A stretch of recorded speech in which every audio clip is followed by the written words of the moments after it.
Hey, this is 2 hearts in, and we're changing oil on the eXmark Radius series, and this one has a eXmark motor on it.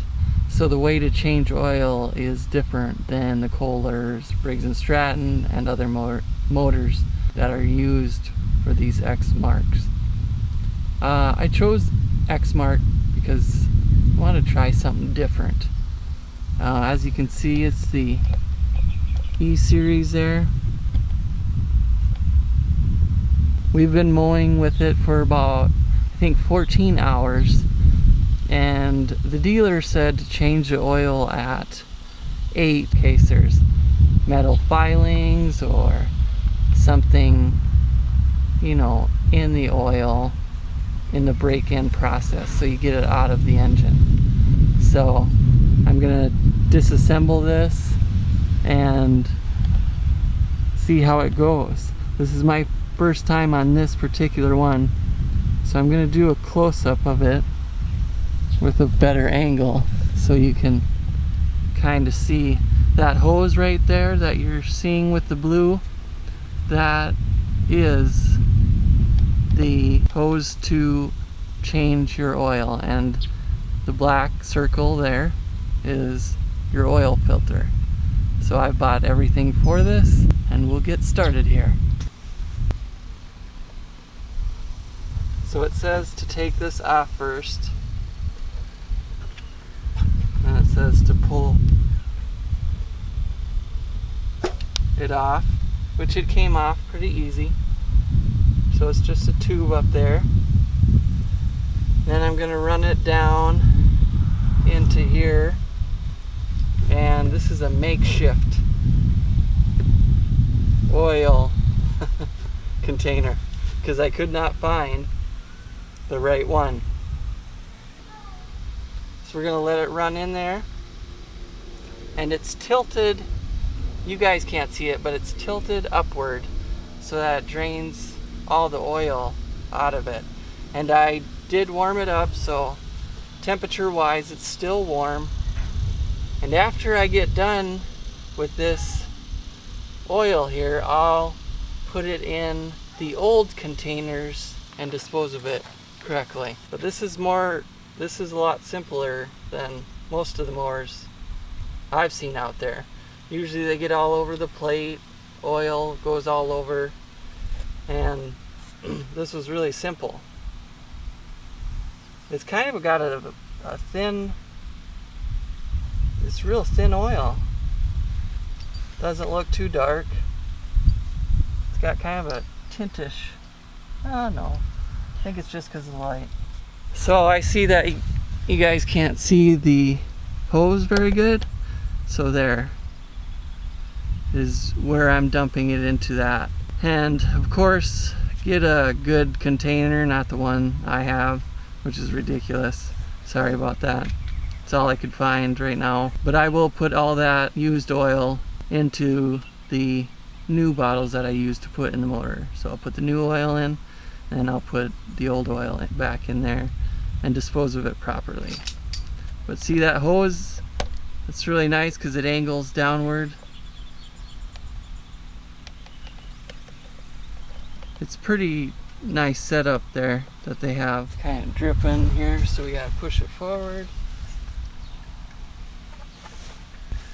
So this is the eXmark Commercial V-Twin 708. It takes 2 1/4 quarts of oil, and they told me to put 2 in, check it, check the oil, and then add from there. The motor does run nice. First eXmark motor I've ran. I don't see any filings of any kind.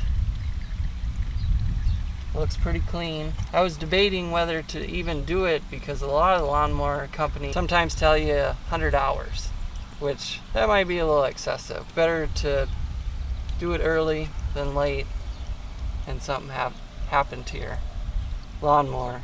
But it'll putter out here. Hopefully this filter doesn't put oil everywhere either. Hopefully it flows back into the hose and out rather than it going all over. So you can save yourself quite a bit of money by not taking it in if you have probably 10-15 minutes to change oil. You know, they'll charge you, I think, minimum of a half an hour change of oil, plus they'll use their oil, which is not bad, but it's debatable if it's not some other company's oil that they just put their name on. For warranty purposes, I would use their oil for however long their warranty is. It really depends on what you want to do and what you feel comfortable with doing. So it's just dripping here. I'm going to get a different camera angle, and then I'm going to get the oil out, and then we'll go from there. So this is where you put the oil in, and I still have that unhooked down there. It's just dripping a little bit. So I just use starting fluid because it dries out pretty easy, pretty fast. Just spray in there. Go the other way. You can use carb cleaner, that dries out pretty quickly.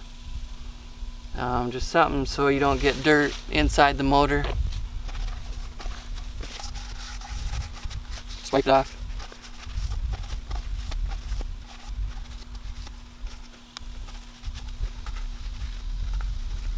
Okay. We'll take this cap off. And we're not ready to start it yet, so I'll start putting it in. So I just put the rag there so the oil can drop on that rather than get all over. So next I'm going to take the filter out. Ooh, it's a little hot. Ooh, that sucker's tight from the factory. I'm going to have to go grab a filter wrench. So I'm going to move this so you can see it. Oh, yep. That's exactly what I wanted. Sorry about that. If you change oil a lot, these you have to get because they work very good on a lot of applications. It's just an oil filter wrench, and I always go counterclockwise.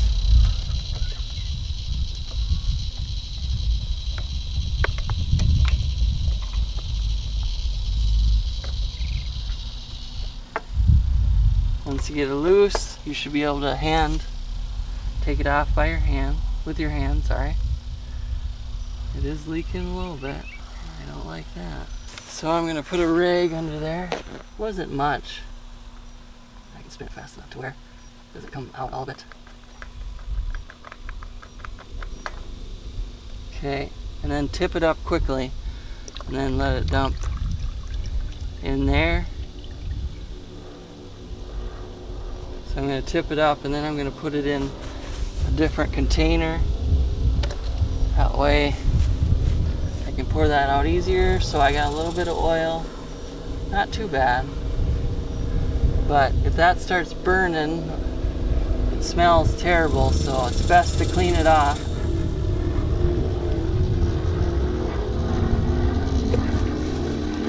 Kind of drip down this. So you can clean that off with starting fluid, or help you out if this is your first time. Starting fluid does do a good job. Takes the oil off, dries out very quickly. Just make sure that there shouldn't be a spark, don't smoke by it, etc. But you shouldn't be doing that anyway. So, and then I'll do a little better job of cleaning it a little bit later. Okay, we'll get the filter on because we emptied the oil. What I do is I just put a little bit of oil around it. So right now I'm just taking all the foil off the quart of oil. I'll show you what I'm using. So here's the oil filter and this oil. Like I said, you don't have to use this oil, but with your warranty, especially in the beginning, I personally think you should use it. Just in case the company ever says, oh, because you didn't use our oil, or you used the wrong oil. But anyway, I dip my finger in there, kinda, and you can do it another way. You can pour it on lightly around the ring. So anyway, I just go around and make sure that it has lubrication here. And then I go ahead and put it on. And remember clockwise, putting it on. And don't force it, because it'll ruin the thread, so don't do that. It should go on nice and easy. And then just hand tighten, really. It's good enough. And you can check it later to make sure it's tight. I always check it twice because I think you should. Remember, first thing you want to do is connect the hose back so the oil doesn't run out. So we'll connect that back up in there, and then we'll put it how it's supposed to go here in this locking system. Push it back, make sure it's up. See, I messed up even. Everybody messes up once in a while. With me, it seems like all the time, so. But make sure, like anything else, cars, gotta put the plug back on first. Have the oil filter on. Go ahead and put the oil in.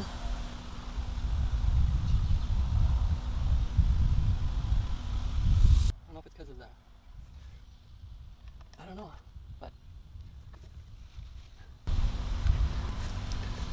just make sure you don't get any foil inside the motor.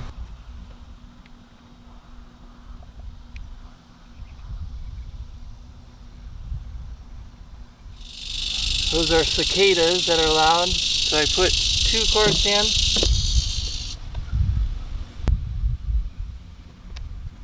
Okay, we'll let it sit for a second here.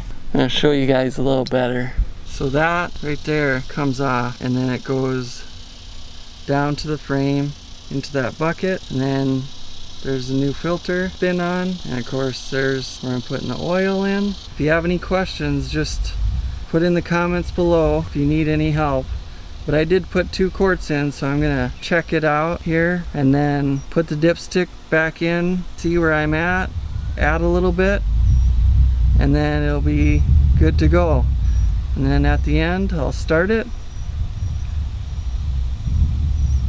and check it again after I start it, and if everything looks good, make sure when you start it and stop it that you let it sit for a minute, because that oil is kind of splashing all over, so it's going to look like it's way over full. And make sure you check it on level ground, because that will change also how much it'll show up on the dipstick. So thank you for watching. Of course, like and subscribe. Is 2 hearts in.